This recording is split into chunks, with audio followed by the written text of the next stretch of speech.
Good to see a little fight from the guys tonight, coming back in the seventh inning, getting the W, finding a way when they didn't play their best baseball to get a win. Shows a lot. What is up? What is going on, everybody? Welcome back and welcome in to the Seattle Mariners post-game recap. 3-2, the Mariners defeat the Pirates in game one of this three-game series. They improve to 41-39 on the season. And if the A's fall to the Giants tonight, Mariners will be 2.5 games up in the American League West. As always, before I go any further, the big three: liking the video, commenting your thoughts on the team and the game down below, and hitting that subscribe button. Still about 20% of my views are from people not subscribed. All three are free, easy ways to support my channel. Got a little bit of a different setup, different angle. I apologize for the glare on the mic there. I'll make sure that's fixed for tomorrow because that's distracting me. So I'm sure it doesn't look that great to all of you, but we'll make sure that's fixed for tomorrow. So I do apologize about that. Just, you don't want to look at my face anyways. Just close the box and listen to the recap. I don't think the Mariners played like a clean, fantastic baseball game tonight. They did in a couple errors from JP, error from Kirby on a rundown. Victor Robles with some weird base running. Not a super clean game for the Mariners, but a little moxie, right? A valiant effort from the guys to come back here, down 2-1 in the seventh inning against the Pirates team that's pretty good. Very similar to the Mariners, in my opinion. Both of are actually, I think, top 6 in baseball in total team WAR. Both with fan bases that probably just don't feel like it's ever going to happen for them. Obviously, the Mariners have had a lot more success than the Pirates recently. The Pirates kind of lost a game that the Mariners have lost several times, so very similar teams here. And then Pirates team, like I said, that's got a pretty good offense. They lead Major League Baseball in hits, pretty good pitching staff. Luckily, you'll miss Paul Skeens this week. But that's a nice win. Nice job by the guys coming back. Great to see Cole Young with the 2-run home run in his hometown there in Pittsburgh. Good to see the big dumper checking in with his first home run. Cal gets on the board for the first time since coming back from the injured list. And, George Kirby battles today. Again, like watching the game, I don't think he was at his best. But you know what? 6 innings of 2 runs, 1 earned run. Well, we'll take it. It's a quality start, and George gets a W. The bullpen was fantastic. Ferrer, Bizardo, and Andres Munoz the last 2 times out. My gosh, does he look back to all-star form. I know I've said that a couple times this year, but, I mean, he's throwing strikes now. The fastball looks good. His fastball is actually better today than his slider, which is rare. 16 pitches, 12 for strikes. It's been a lot of that the last few outings. That's going to go a long way for the Mariners, too, because they've lost this game several times this year with Munoz blowing, a ninth-inning lead.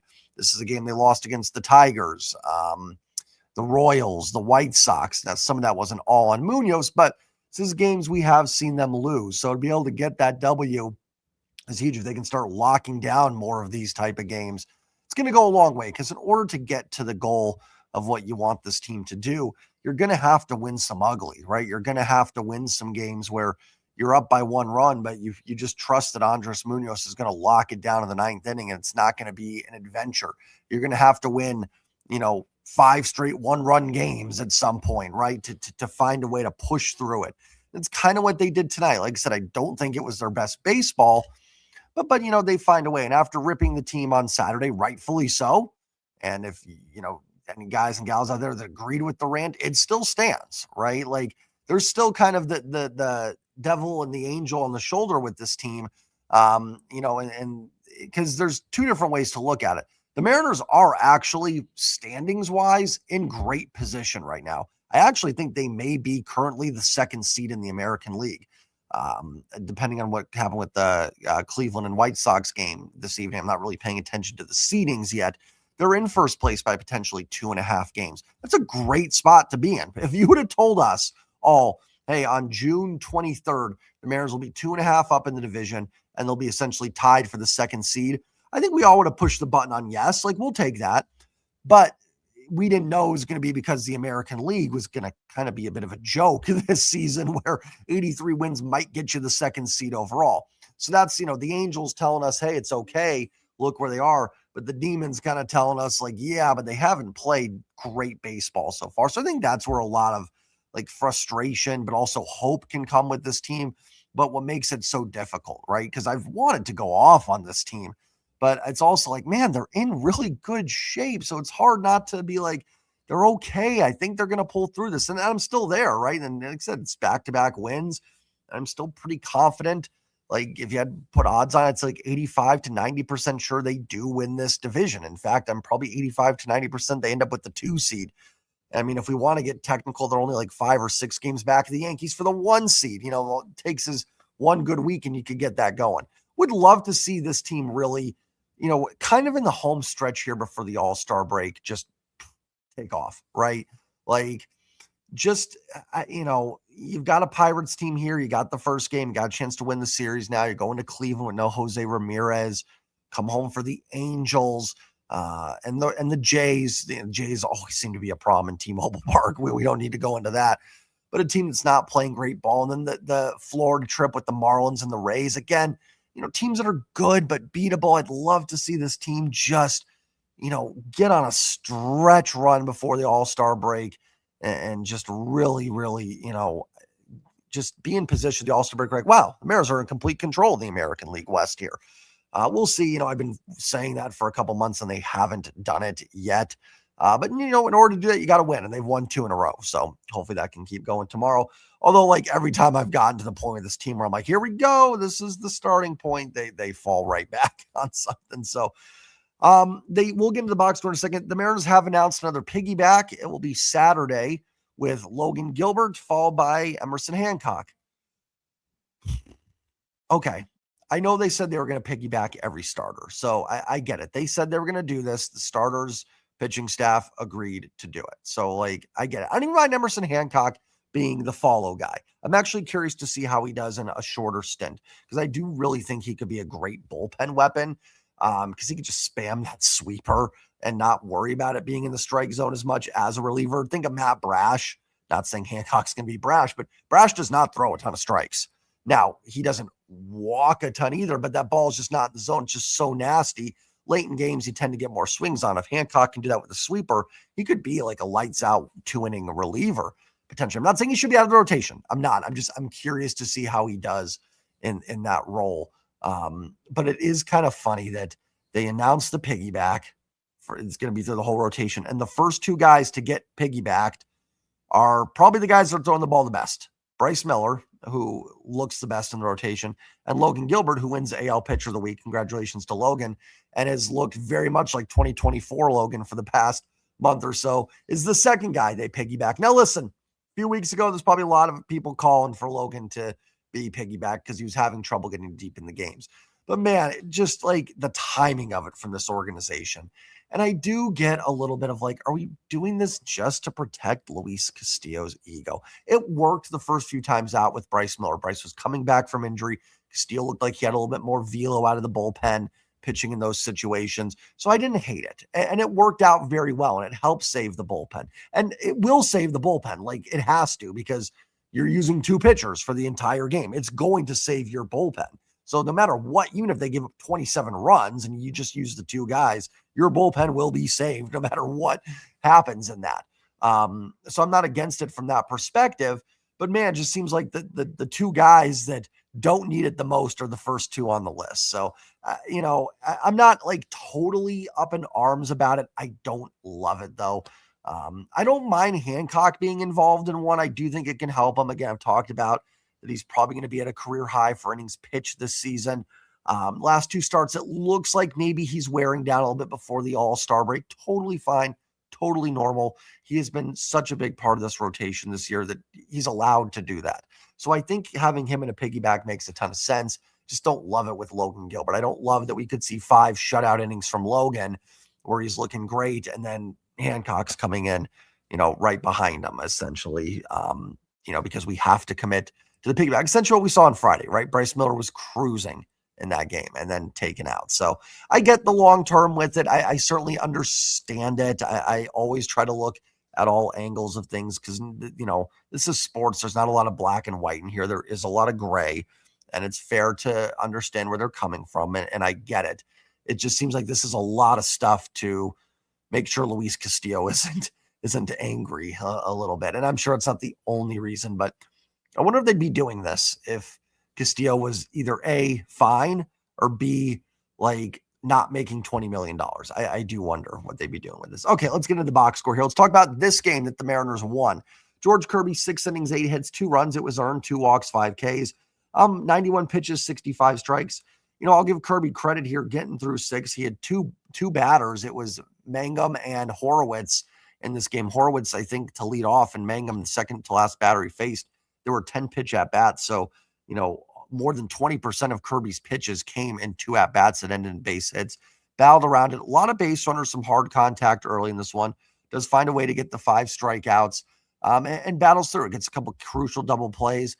And a couple instances in this game where we've seen George Kirby really drop off in the past, right? Few base runners on. We've seen those situations escalate for George Kirby. It did not tonight. He was able to get out of situations where in the past he hasn't. He didn't let the first run end up being a 2-3 run inning. Pirates got up 2-0. Yeah, they were up 2-0. Yeah. And there was runners at the corners there, and he didn't allow another run to score in this thing to get out of hand a little bit. So again, I don't think this was George at his best, but I think it's a really good start from him. That is 3 straight quality starts for George Kirby here. He has been pitching better. There's been some tough luck with the offense not scoring for him either. I thought he was fine. I don't think this is the best start I've ever seen from him. But against a really good Pirates lineup, too. It's an underrated lineup. Now they're missing Connor Griffin, O'Neal Cruz as well. I think there's someone else out as well I could be missing. But excuse me, get the yawn, no pause, and we'll push through the yawn here. Geesh. But yeah, I think when you take all that into consideration, solid start from Kirby. Ferrer with a beautiful, clean inning in the 7th. No hits, no runs, no walks, no strikeouts. Good to see. Ferrer's not been as best his last few times out. That was good to see. Bizarro an inning, gives up a hit, a walk, 2 strikeouts. The hit ends up turning into a double with the stolen base there. 21 pitches for Bizarro, maybe not his sharpest. The walk to Ozuna I didn't think was too bad. Ozuna spit on a pretty good pitch, ended up challenging a called strike 3. Don't mind that pitch 3-2 there. And then he gets Mangum on the first pitch. Couple strikeouts. Thought Bizarro was fine. Then Munoz, man, just nasty. 3 strikeouts, 16 pitches. How much swing and miss did Munoz have tonight? I feel like he might have had a decent amount for someone that threw 16 pitches in this game. I'm curious if he ended up actually having like one of the higher totals. Come on, there we go. Click on the box score here in Savant. If it wants to load. We're going to load as slowly as humanly possible. Six swings and misses from Munoz in the 1 inning. Keller had 11. Kirby had 8. Mason Montgomery 6, and Munoz 6. I mean, so 6 of his 16 pitches resulted in swings and misses. And it was the fastball mostly, too. It wasn't just the slider. 101 for Munoz. Man, he looks locked in. Sometimes it happens with the relievers. They just kind of find it at a certain point. So hopefully that's the case for Munoz. Mariners offensively do collect 8 hits and 2 walks. Pirates have a really good pitching staff. Even Mitch Keller is solid, not lights out great. You'll face Braxton Ashcraft tomorrow, who's been really good. Bubba Chandler in game 3 has had some walk issues, but still pretty solid. Of course, he missed Skeens, he missed Jared Jones as well, which is nice. A little bit of a break there, but this is good. This is a good Pirates team. Like I said, they're 4th in baseball in total WAR. Mariners are actually, I think, 6th. Pirates a little bit better on the offensive side. Mariners a little bit more WAR from the pitching side. This is not a bad baseball team, though, in the Pirates. They're better than their 39 and 40 records. So this is going to be a tough series to find a way to win it for the Mariners. But they get some base runners against Keller. Like they knock him out there in the 7th with the big Cole Young bomb. JP 2 for 5. Couple errors at third base. Really the first mistakes we've seen from JP Crawford at third base. There's going to be a learning curve there. I think he's actually looked really good before today's game. I think this is the first one where he didn't look all that great over there, but it's going to happen. There's going to be a learning curve there. Cal 1 for 4 with the home run, his 8th first home run since he came back. Did have a big at bat there in the 7th with 2nd and 3rd one out, where would have liked to get that 4th run home, would have been nice, but we'll take the home run for Cal. Julio 0 for 4 and a couple deep fly balls that were robbed. Naylor 2 for 4, a couple singles and a stolen base. Welcome back, Randy Rosarena, DHing today 0 for 4. Dom Canzone still out of the lineup with the hamstring issue. Maybe not a bad thing. Allows Randy to kind of ease back as the DH. Hopefully Dom back in there tomorrow. It seems like he's fine doing some work, but we've seen that from the Mariners. Then it leads to an IL stint, so hopefully not. But hopefully get Dom back in there because the lineup's close. We're close to being fully healthy. You get, Randy out there and left, Dom at DH, and this lineup is the lineup for the Mariners. Luke Raley 1 for 4, a big one, the hustle double, good to see. And Cole Young, obviously player of the game. The winning 2-run home run in the 7th also works a walk. He's a Pittsburgh kid, so great to see for him returning to the Steel City. Oh, by the way, everyone never noticed that every Pittsburgh team is black and yellow. Steelers, Penguins, Pirates. I don't know if there's a fourth professional team. There's not a basketball team there. They're all black and yellow. I wonder if fans like that or get frustrated with it. Probably good for like matching. If you want to wear stuff, you can wear some Steelers gear with a Pirates hat. It doesn't look awkward. I mean, I guess the Seahawks and Mariners aren't that different either, color wise, right? Like, and even the Kraken kind of have the blue hint. I guess the Sonics were the only one that was truly different with, but even they're green, right? So I mean, not. I guess that's pretty normal for cities. I'm trying to think of ones that are like way different. I mean, the Rams and Lakers, now they both have the gold. Warriors and Niners aren't that close, I guess. I'm on a random tangent now. Giants and Niners aren't really close in terms of color scheme. I guess it's not super common. I was like, I never thought of that till now. But anyways, and then just great game for Cole Young. It also works the walk. He definitely gets player of the game with the winning home run. Great to see the team still fighting there in the seventh inning and not rolling over. Robles 0 for 3 with a walk. Will be nice when Dom's back in there and can take that batting spot from Robles. And Colt Emerson 1 for 4. Colt's starting to hit a little bit of a wall. Some of the numbers under the hood don't look great for Colt Emerson. I would not recommend looking at his Savant page. Not at all worried about Colt Emerson. He's 20. So not worried about him long term. I think he's going to be a stud. But I mean, honestly, you could say the fact that he's still putting up decent numbers despite the under the hood stuff not looking great, maybe a positive sign for Colt Emerson as well. So be curious, I'd like to see how he can kind of get through this. Like pitchers are adjusting. He's swinging and missing at some breaking stuff. First time he's going to have to make that adjustment, right? Always happens. Young pitcher comes up. Remember, Felix came up in 05, dominated. Hitters made adjustments, struggled to start 06, right? It happens. Same with hitters. Pitchers make adjustments to you as well. So kind of the first adjustment period from Colt Emerson, excuse me. We'll see how he does with it. Listen, real nice win for the Mariners. In a game they probably, early on didn't look like they had much of a chance to win, down 2-0. I think the Cal home run got them to settle down a little bit. And that's a good win. And we've gotten on the team for, where's the fight? Where's the effort? They had it tonight to come back and win this. Now with Brian Wu on the bump, got a chance to win this series tomorrow, which would be huge. Be a huge series win. I think you have a good chance to go into Cleveland and do some damage and maybe a chance to get some separation in the American League West. Let's check in on that A's Giants score real quick. Probably like 10-2 A's since I started talking. Still 2-1 in favor of the Giants. So, a good opportunity here to get 2.5 up in the division. Get yourself some separation here in the American League West. You can win tomorrow. You do that. You get back to 3 games over 500. You kind of undo that Red Sox series a little bit. Truthfully, then since that 8-game winning streak, you think you win tomorrow, you're playing like 500 balls since then.